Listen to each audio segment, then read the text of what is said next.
உள்ள கழித்தலும் காண மகிழ்தலும் கள்ளுக்கு இல் காமத்திற்கு உண்டு என்பார் வள்ளுவர்.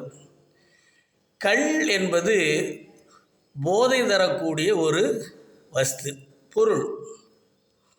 அந்த கல்லை குடித்தாதான் போதை வரும். நீங்கள் கல்லை அப்படியே உத்து பார்த்துக்கிட்டு இருந்தீங்கன்னா போதை தலைக்கு ஏறிடாது, குடிக்கணும். ஆனால் காதல், காமம் என்பது காதலாகவே கருதும்.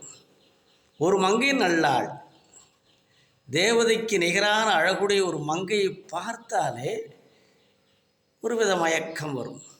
அதனால்தான் வள்ளுவர் இப்படி சொல்கிறார், உள்ள கழித்தலும் காண மகிழ்தலும் கள்ளுக்கு இல். அதில் இல்லடா, கண்ணொடு கண்ணினை நோக்கோக்கின் வாய்ச்சொற்கள் என்ன பயனும் இல்லை. கண்ணுக்கு அவ்வளோ பவர், நம்ம கண்ணுக்கு இல்லை. மாதரார் விழிகள்